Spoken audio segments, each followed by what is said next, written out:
Allez, c'est la semaine de Naïm, ce soir on est en République, Paris, vous êtes là?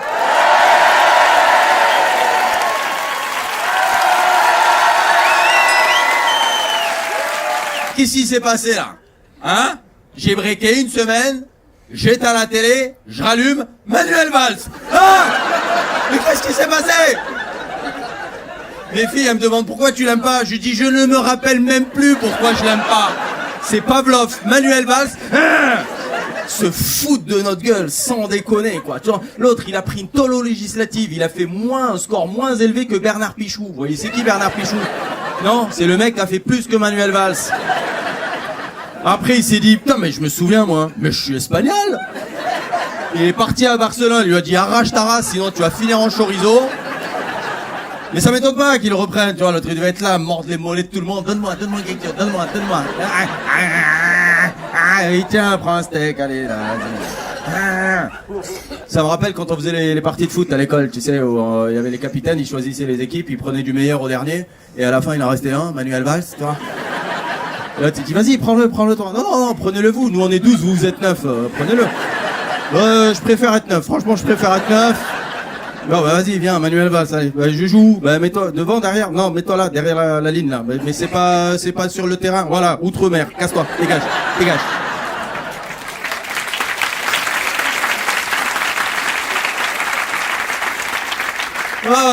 Ça va être une vidéo énervée, hein, parce que là, c'est pas de ma faute, c'est la liste, hein. Darmanin, il revient, comme une tâche après une machine à 90. Il a dit, je veux mettre des gardes à vue de 72 heures pour les violences sexuelles. Bon, ça, j'espère que c'est rétroactif. Comme ça, on verra pas sa gueule pendant 3 jours. C'est déjà pas mal.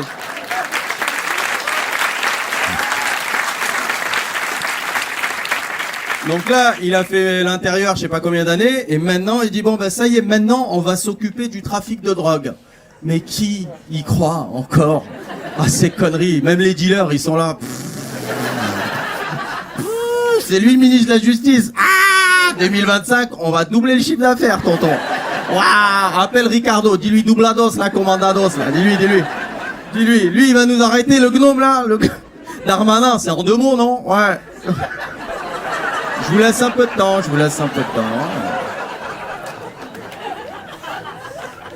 Il a dit, je vais isoler les plus gros trafiquants en prison. Mais d'où? Tu vas isoler quoi? Il n'y a plus de place. Tu vas les mettre où? Chez Sarkozy?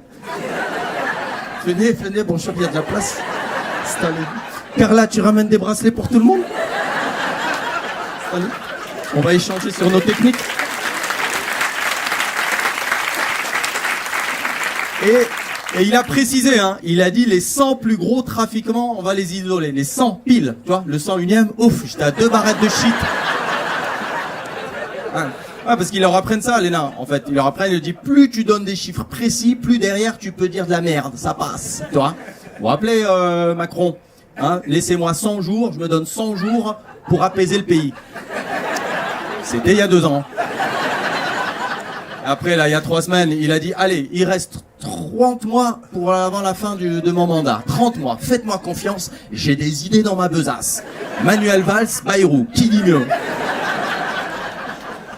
Et là, il a fait sa machin là du 31, là, ses vœux, où il a fait le dépôt de bilan, le bilan de 2024. Là, il a dit la ligne de mire, c'est 2050. On se donne jusqu'à 2000. Tu vas voir le médecin, et il te dit c'est bon, vous n'aurez plus du tout mal dans 25 ans. Hein? Mais dans 25 ans, je serai mort. Voilà, c'est pour ça, vous n'aurez plus du tout mal. Ça va être bien. Vous avez vu son allocution? Hein? Et ça... Non, bah c'est moi qui fais le taf. Ouais. Ah oui, c'est bien. Non, tonton, on attend. Tu sers la table, on vient manger. T'as compris l'astuce? Ouais, toujours les mêmes. L'allocution a commencé par un clip rétrospectif et lui, il était juste en voix off. L'équipe de com, ils ont enfin capté. Ils ont dit, il faut pas qu'on mette ta gueule, ils vont casser la télé. On la joue malin. Donc évidemment, ils envoient des images, encore les JO, Notre-Dame, regardez tout ce qu'on a fait pour vous, tu vois, c'est grosso modo le peuple, il n'y a plus de thunes, mais quand même, vous avez des vitraux tout neufs, et un mec qui nage très vite. Ça va? Elle est belle la France.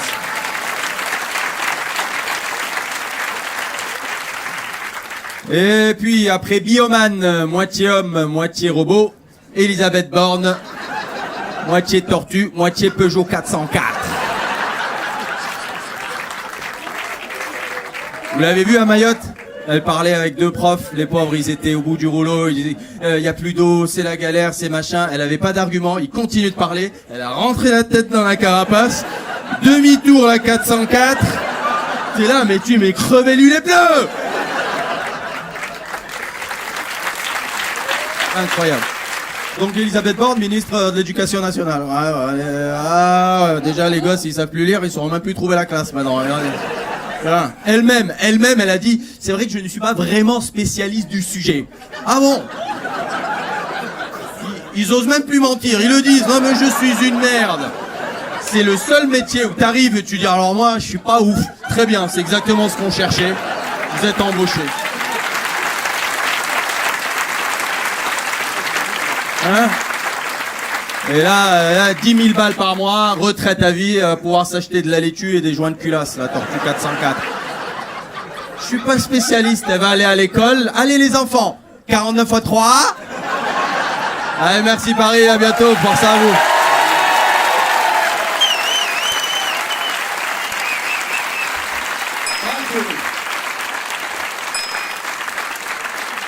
Allez, ce soir c'est la semaine de Naïm et ce soir on est à Saint-Cyr, l'école. Saint-Cyr, vous êtes là?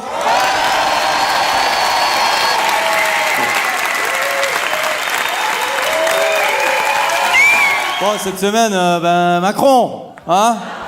Eh ouais, Tintin veut jouer à la guerre.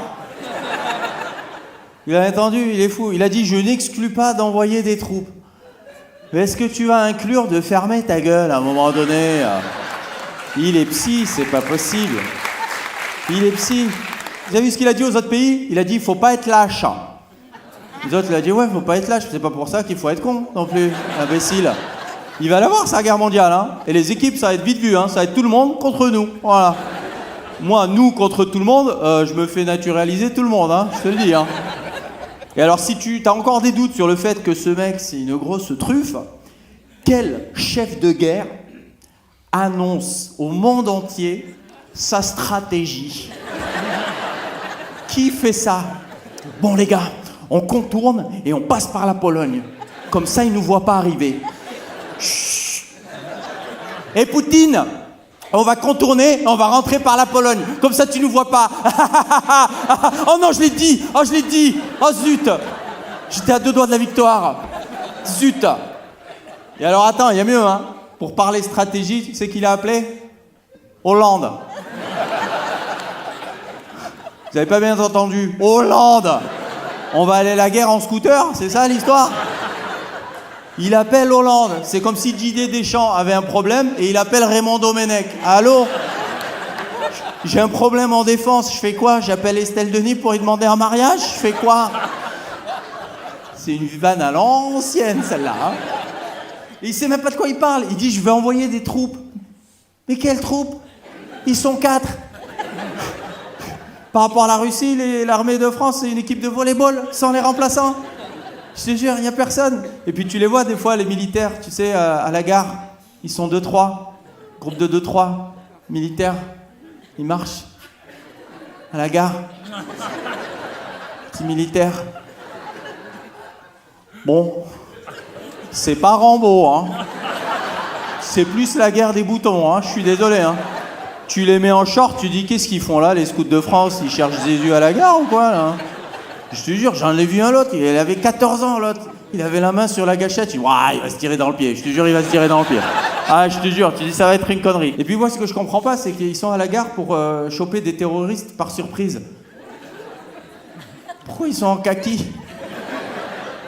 Tu te mets en kaki pour te camoufler dans la jungle.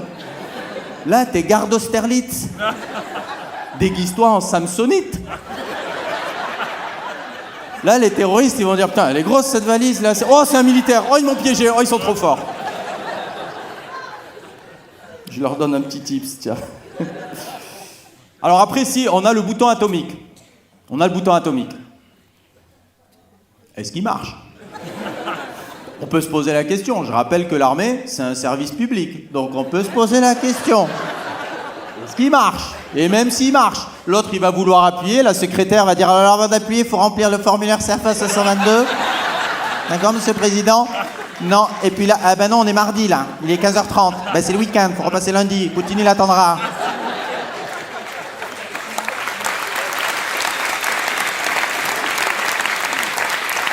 Et je pense que de toute manière, les généraux français, ils sont pas si bêtes quand même. Ils sont pas si bêtes. Macron, ils lui ont pas filé le vrai bouton. Ils ont dû lui filer le bip du garage. Il dit tiens, va t'amuser, va. Il va être là, Brigitte, ça fait pas boum. Ça fait pas boum. Pourquoi? Et ce garage qui arrête pas de s'ouvrir, il y a rien qui va aujourd'hui, hein.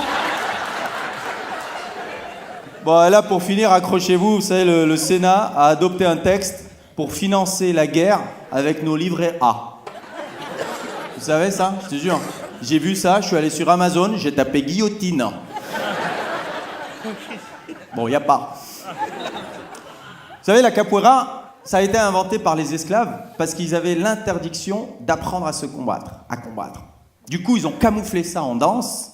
La capoeira, c'est de la danse, tu vois, camouflé comme ça, le combat en danse, pour pas que les esclavagistes s'en rendent compte. Et là, vous vous dites, pourquoi ça part en conférence TEDx, son truc, là? Oui, parce que c'est vrai, en France, bon, là, la capoeira, c'est pas trop notre... on est plus chipolata que capoeira, faut se l'avouer. Et ben justement, pendant les manifs, il faut camoufler la révolution avec ce qu'on sait faire de mieux en France. Les barbecues. Comme ça, quand les collabos du gouvernement débarquent... Non, qu'est-ce que je raconte? N'importe quoi. Quand les CRS débarquent, pardon, je me suis trompé dans le texte, eh ben, non, un peu tard, les applaudissements un peu tard. J'ai senti où on est surveillé, non, je suis pas sûr. Quand ils débarquent, les CRS, t'es là, tu dis, ben non, c'est le barbecue. Oui, ben il y avait plus de pick-up brochette, c'est pour ça on a pris des fourches. C'est des fourches à merguez, 8 € les 12 chez Monsieur Bricolage. Ça, oui, c'est un cocktail Molotov à merguez, c'est pour donner du fumet, tu vois. Merci, Saint-Cyr-les-Côtes. Qu'est-ce tonton?